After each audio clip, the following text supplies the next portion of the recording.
Sometimes while playing Destiny, I wish I could turn into a literal god of thunder and start throwing lightning at my enemies. Well, that dream became reality with this build. Today, I wanted to share with you one of my favorite builds currently for Titan. I have been using this build all throughout Heresy Act 1, and I used it in the contest mode Sunder Doctrine. So if it shows anything, this build is insane. For the exotic in this build, we are going to be using Insurmountable Skullfort, which reads, final blows with arc melees, trigger health regeneration, and fully restores a melee charge. Melee hits grant arc melee energy. Essentially, you will have insane uptime on your melee along with near infinite health. Throughout Heresy, I have been thinking about swapping off for my main, which is Hunter. Now, with this build, I officially want to become a Titan main, with its ease of use and its ability to save you from any dangerous encounter, while giving you the ability to deal a good bit of damage to bosses. Now, with the preview of the build out of the way, let's get into it. Starting off with the build, we got the subclass. Make sure we are using the main arc subclass. You can use prismatic for the fragments and the other grenades, but currently in this state of Destiny, I prefer the base arc only because of its one aspect that we will talk about here in a moment. For the super, the only choice here is Thunder Crash to get that extra boss damage and in certain situations a quick escape. For the abilities, it is personal preference, but for the barricade, make sure you are using Rally Barricade. And for the melee, make sure you have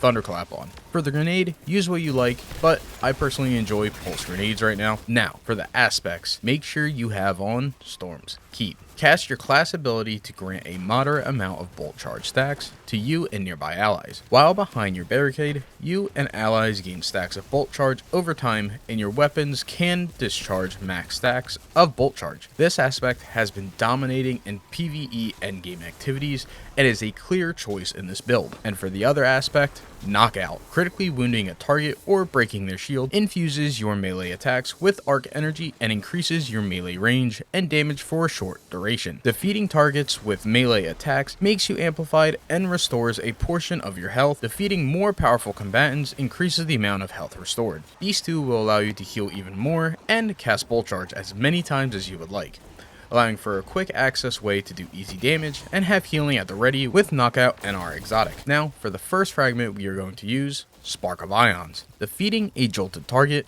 or defeating a target with bolt charge creates an ionic trace. Essentially, with the weapon that we are going to be using in this build, which we will talk about here in a moment, will have us making ionic traces left, right, and center. Next, we have Spark of Resistance.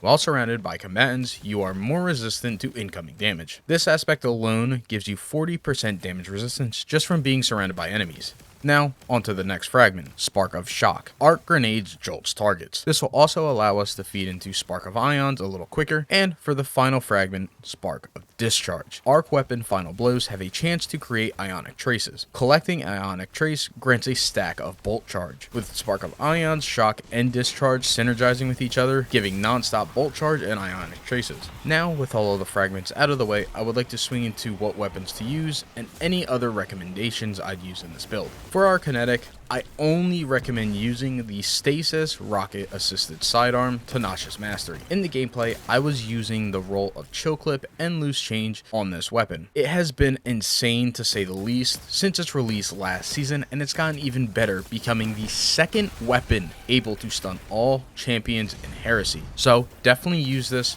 but if you don't have this weapon, you can still use the Call or Riptide. But you can be very flexible with this slot because it's entirely dependent on the activity you are doing. But again, I still personally prefer Tenacious Mastery over everything. For our energy slot, the weapon I have been using consistently throughout Revenant and Heresy is the Arc Auto Rifle VS Pyroelectric Propellant. This weapon has some of the best perks for an arc primary weapon, including jolting feedback alongside strategist and attrition orbs. This weapon can give you back your rally barricade extremely quickly. Not to mention, it can also drop a lot of orbs. Now, if you don't have this weapon, you could use the Ikelos SMG with Volt Shot and Shoot to Loot, or Noxious Vetiver with Pugilist and jolting feedback. But you can use any arc weapon that you enjoy. Just those that I mentioned are probably the best for regenerating your class ability or your super. Now lastly, for our heavy slot, we are going to go with the new king of DPS, Queensbreaker. With this weapon, you can do massive amounts of damage in its 3 burst firing mode with the Catalyst and with Storm's Keep. This weapon I brought with me through the contest modes under Doctrine, and it allowed me to keep my damage extremely high. This weapon is a really good choice, and as a replacement, you could use an LMG or a linear. Storm Chaser from the Duality Dungeon isn't too bad, and the exotic machine gun, Thunderlord.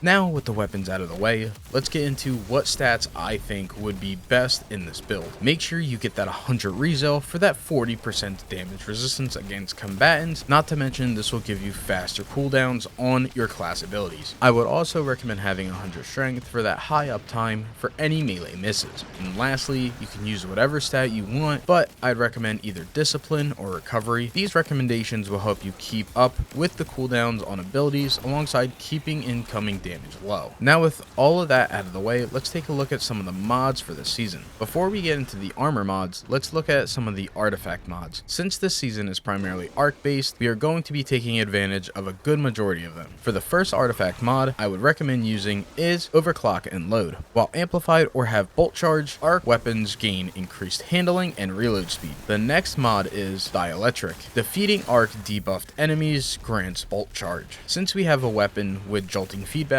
we will get bolt charge just from doing damage and killing targets. Next, we have Flashover. When you gain maximum bolt charge, you also become amplified.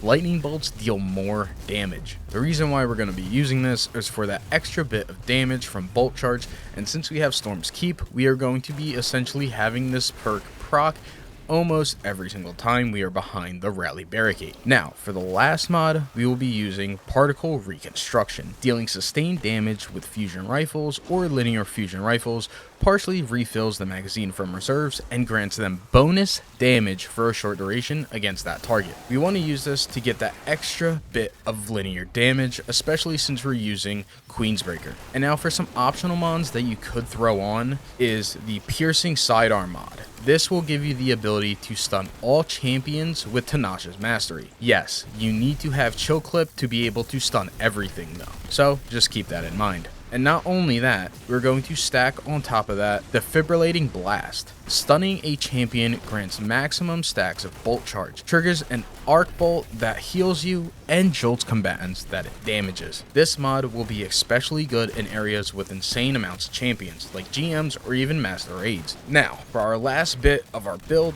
let's go over some of the armor mods. Now starting off on the helmet, Harmonic Siphon, Powerful Friends, and Heavy Ammo Finder. You could also swap out Heavy Ammo Finder for hands-on if you would like to get super energy from melee kills, but it's entirely personal preference. Now on the arms, throw on a heavy-handed, impact induction, and momentum transfer, allowing you to gain increased uptime on your melee and grenade, while also granting you a orb of power upon melee kills. For our chest, make sure you are running 2 resistance mods, or 3 depending on what you are doing, to get that added protection from enemies. For the legs, throw on 2 arc surges for a 17% damage increase for your arc weapons, and an elemental charge mod to gain armor charges from picking up an ionic trace. Now lastly, on our class item, use 2 outreach mods for 17% melee energy from class ability usage, and throw on a Reaper to spawn an orb of power from a final blow after using your class ability. Mix all that information together and you will have yourself a pretty decent build, whether that is expert nether, a GM, or even contest mode activities perhaps.